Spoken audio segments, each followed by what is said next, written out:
Oh, give thanks unto the Lord, for he is good and his mercy endures forever. Let the redeemed of the Lord say so. I want to say greetings to everyone who is present on today. Sister Crusoe and I want to send to the Bond family our sincere condolences to you. We love you, and you have always been in our hearts, and we wish that we could be with you just to see your face and to give you comfort.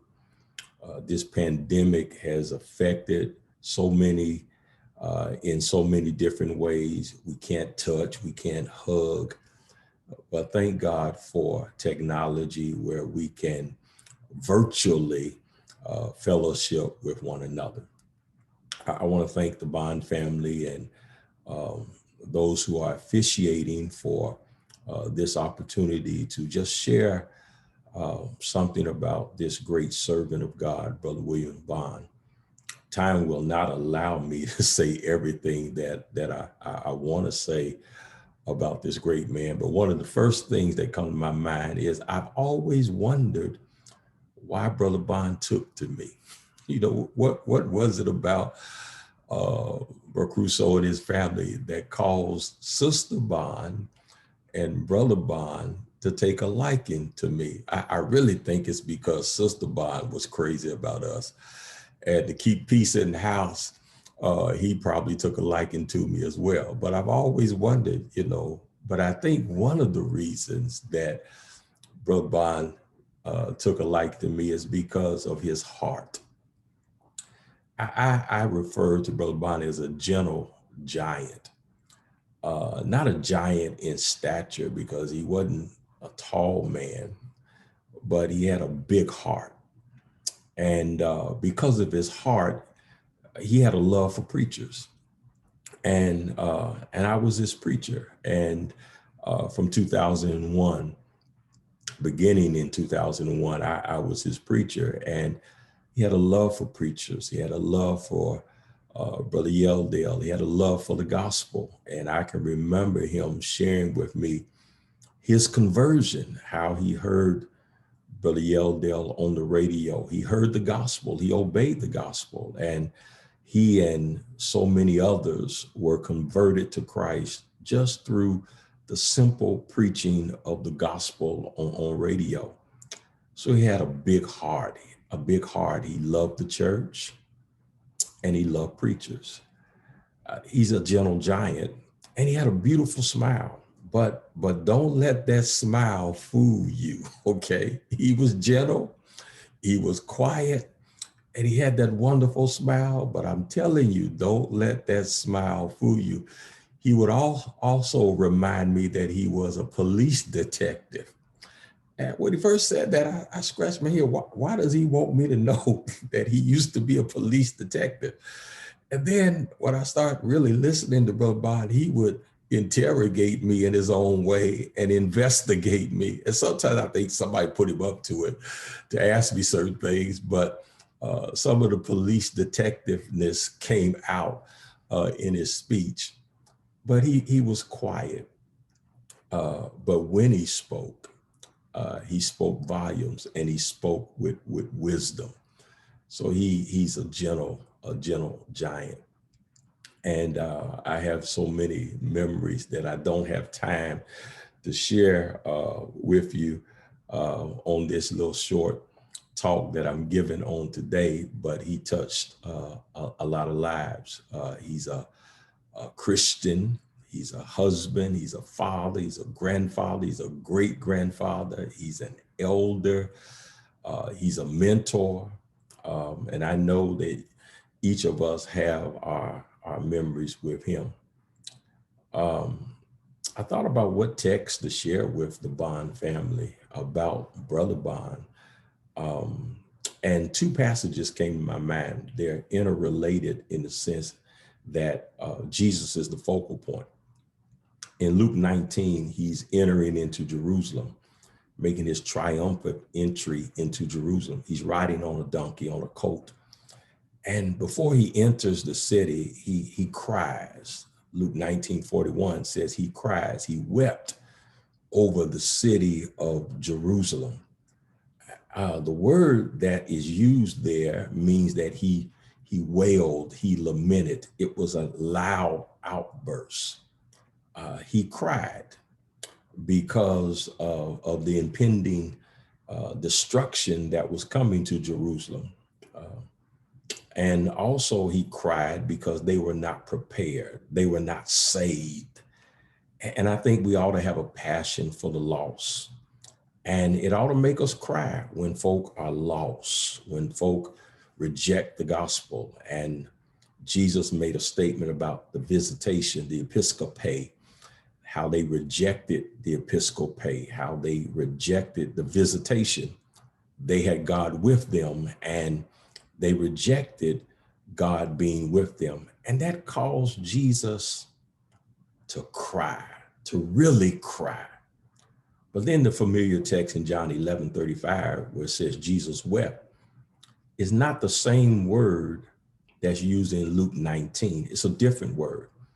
Jesus wept at the grave of Lazarus, but that's a quiet tear. It's almost a silent tear. Y'all know the story real well, how Mary and Martha and Lazarus were close to Jesus. He loved them.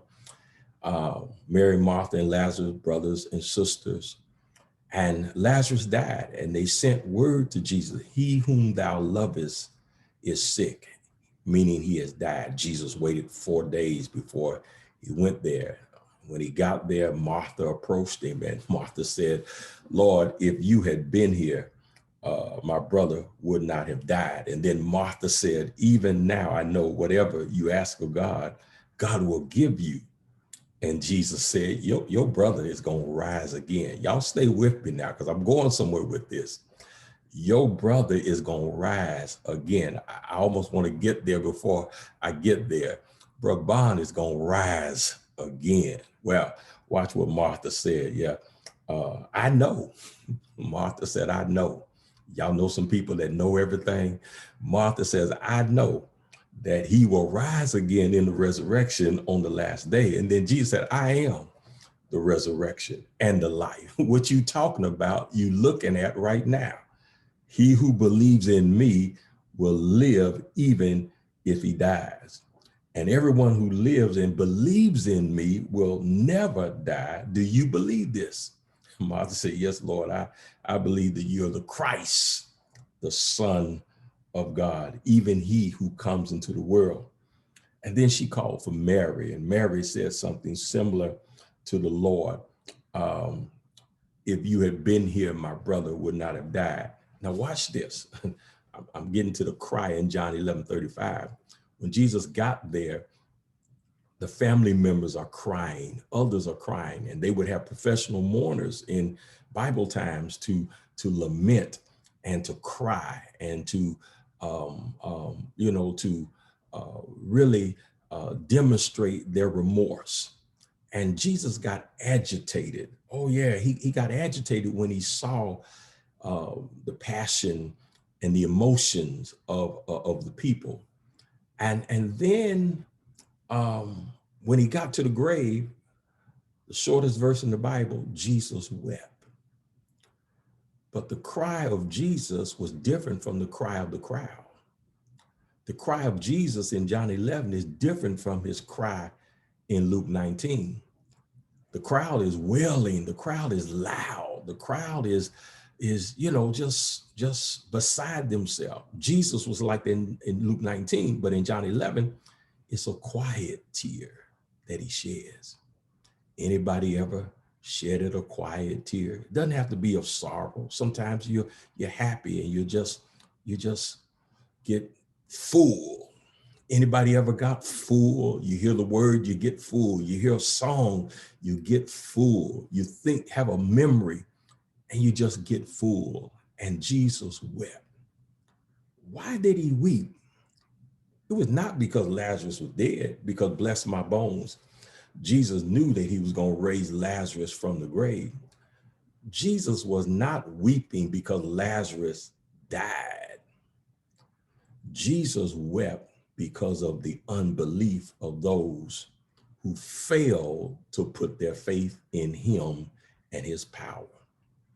Well, you know why Jesus didn't weep, because he's going to raise Lazarus from the grave. I know that you're weeping. I'm weeping. I have wept. I have shed tears. But some glad morning, when this life is over, we gonna fly away. And God will wipe all tears from our eyes.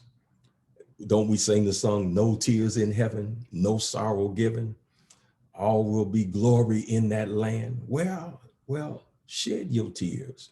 It may be loud. It may be a silent tear, but we ought to be joyful and tearful, because we gonna see Brother Bond. Oh yeah, this ain't the end. He's gonna rise. We all gonna rise to meet the Lord in the air. And I'm thankful for my short period of time of spending with Brother William Bond as his preacher, as his friend. He was somewhat like a father and a mentor to me. Sister Bond, we love you. We can't help but love you. I wish I was there to give you a hug. We just love you. And to the entire family, Ralph and all the sisters, I shouldn't have even started calling names. I don't want to miss out anybody, but we just love you. And we're thankful that Brother Bond has touched our life. So I'm going to remember that gentle smile, that quiet spirit, but I'm also going to remember his police detective instincts. You couldn't put nothing past Brother Bond, but at the end of the day, he loved the Lord and he loved the Lord's church.